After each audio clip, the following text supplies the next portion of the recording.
Hi అందరికీ. మన నోరు గురించి ఇలాంటి కొబ్బరి లడ్డూలు చేసుకోవాలంటే ముందుగా అయితే 2 కొబ్బరికాయలు అయితే తీసుకోవాలి. వాటినైతే పగలగొట్టిన తర్వాత ఇవన్నీ తీసుకుంటాం కదా, కొబ్బరి ముక్కలన్నీ కూడా కిందున్న నలుపు రంగు అయితే మొత్తం తీసేసుకోవాలి. తీసుకున్న తర్వాత వైట్ పార్ట్ మాత్రమే తీసుకున్నాం కదా, ఇప్పుడు మిక్సీ జార్లో వేసి ఇదిగోండి కొబ్బరి పొడి చేసుకున్నాం కదా, తీసి పక్కన పెట్టుకుని స్టవ్ వెలిగించి ఒక ప్యాన్ పెట్టుకుని అందులో అయితే 1 టేబుల్ స్పూను నెయ్యి అయితే వేసుకోవాలి. నెయ్యి వేసుకున్న తర్వాత నెయ్యి వేడెక్కిన తర్వాత మొత్తం మిక్సీ పట్టుకున్న కొబ్బరి అంతా కూడా ఇందులో వేసుకుని సన్న మంట మీద ఫ్రై చేసుకోవాలి. ఒక 5 నిమిషాలు ఫ్రై చేస్తే సరిపోతుంది. ఇదిగోండి ఇలాగ చిన్న మంట మాత్రమే పెట్టుకుని ఇలా ఫ్రై చేసుకోవాలి. ఎక్కడ మాడకుండా ఇలా కంటిన్యూస్గానే ఇలా ఫ్రై చేసుకుంటూ ఉండాలి. ఇలా ఫ్రై చేసుకున్న తర్వాత 5 నిమిషాల తర్వాత చక్కగా మనకైతే కొబ్బరి అనేది ఫ్రై అయిపోతుంది కాబట్టి ఇందులోకి మరి మనం పంచదార కానీ బెల్లం కానీ ఏమీ వాడకుండానే దీన్ని కొబ్బరి లడ్డూలు చేస్తామన్నమాట. అంటే ఈ కొబ్బరి లడ్డూలకి నేను ఏమి తీసుకుంటున్నానో మీరే చూసేయండి. నేనైతే కండెన్స్డ్ మిల్క్ అయితే తీసుకున్నాను. ఇది వేస్తే సరిపోతుంది. పంచదార కానీ అలాగే బెల్లం కానీ ఏమీ వేయవసరం లేదు. ఇది ఒక ప్యాకెట్ అయితే నేను తీసుకున్నాను. ఈ ప్యాకెట్ అంతా కూడా ఇందులో వేసేసుకోవాలి. ఇది వేసుకున్న తర్వాత అయితే మనకు లడ్డు అనేది చక్కగా వస్తుంది. మనకి సరిపడగా తీపి కూడా ఉంటుంది. చాలా బాగుంటుందండి ఈ మిల్క్ వాడుకోవడం వల్ల. మరి మిల్క్ అంతా వేసేసుకున్న తర్వాత ఇందులో అయితే కొంచెం పాలు వేయాలి. ఎందుకంటే లడ్డు సాఫ్ట్గా రావాలంటే కొంచెం మిల్క్ అనేది వేయాలి. ఇది సీక్రెట్ అనమాట. ఇలాగా కొంచెం పాలు తీసుకున్న తర్వాత మనం మొత్తం కంటిన్యూస్గా కలుపుతూనే ఉండాలి. ఇలా కంటిన్యూస్గానే కలపాలి. ఎందుకంటే గడ్డలు కట్టుకోకుండా చక్కగా మనకి అనేది రావాలి కదా కొబ్బరి లడ్డు. మరి అందుకని ఇలా కంటిన్యూస్గా కలుపుతూ ఉంటే ఎక్కడ మాడకుండా చక్కగా లడ్డూకి చక్కగా చిక్కగా అయిపోయి చాలా బాగా వస్తుందండి లడ్డు అనేది. చాలా చాలా బాగుంటుంది. ఎప్పుడు ట్రై చేయకపోతే ఒకసారి ట్రై చేయండి. పిల్లలు చాలా ఇష్టంగా తింటారు ఈ స్వీటు. ఈ స్వీట్ తిన్నారంటే అస్సలు వదిలిపెట్టండి, అంత బాగుంటుంది.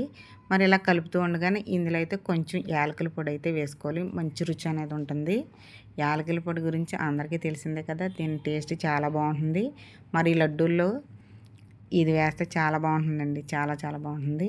పిల్లలే కదండి, పెద్దవాళ్ళు కూడా ఈ స్వీట్ని చాలా ఇష్టపడతారు. చాలా బాగుంటుంది. ఇందులో మనం అసలు షుగర్ కానీ అసలు ఏమీ వేయట్లేదు కదా, ఇది పిల్లలకి చక్కగా హ్యాపీగా పెట్టేయచ్చు. పిల్లలకు కూడా చాలా మంచిది, అలాగే మనకు కూడా మంచిది. చాలా బాగుంటుంది. మరి ఈ విధంగా చిక్కబడిపోయింది కదా, చూశారు కదా. ఇలా వచ్చిన తర్వాత అయితే చక్కగా మనకు లడ్డు అనేది చుట్టుకోవడానికి చాలా బాగా వస్తుందండి. ఇదిగోండి మొత్తం కూడా చక్కగా చిక్కగా అయిపోయింది. దీన్ని అయితే ఇప్పుడు ఇలా కంటిన్యూస్గా ఇంకో కొంతసేపు అయితే ఇలా కలుపుకుంటూ ఉంటే మనకు లడ్డు అనేది చుట్టుకోవడానికి చాలా బాగా వస్తుంది. ఇదిగోండి బాగా చిక్కబడిపోయింది కదా. మనకి కండెన్స్డ్ మిల్క్ వేసాం కాబట్టి టేస్ట్ కూడా చాలా బాగుంటుందండి.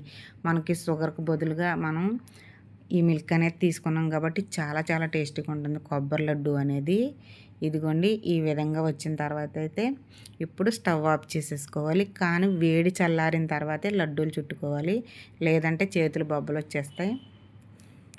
ఇదిగోండి కొంచెం చల్లారిన తర్వాత నెయ్యి అనేది చేతికి ఇలా రాసుకోవాలి.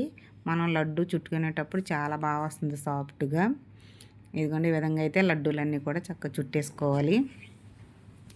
లడ్డు కూడా చూడండి చక్కగా స్మూత్గా వస్తుంది. చాలా బాగున్నాయి కదా లడ్డూలు.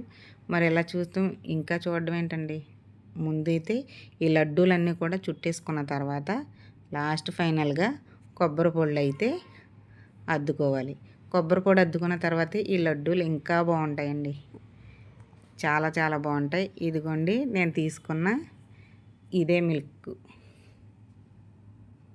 ఇప్పుడు ఈ లడ్డూలన్నీ కూడా ఈ కొబ్బరి పొడిలో ఇలా అద్దేసుకుంటే మనకు లడ్డూలు అనేవి చక్కగా చూడడానికి బాగుంటాయి, తినడానికి ఇంకా బాగుంటాయండి. మరి ఎప్పుడు ట్రై చేయకపోతే ఒకసారి అయితే ఈ స్వీట్ ట్రై చేయండి, తినండి. ఎలా ఉందో నాకు కామెంట్ చేయండి. మరి కొబ్బరి లడ్డు వీడియో మీకు నచ్చితే లైక్ చేయండి, షేర్ చేయండి.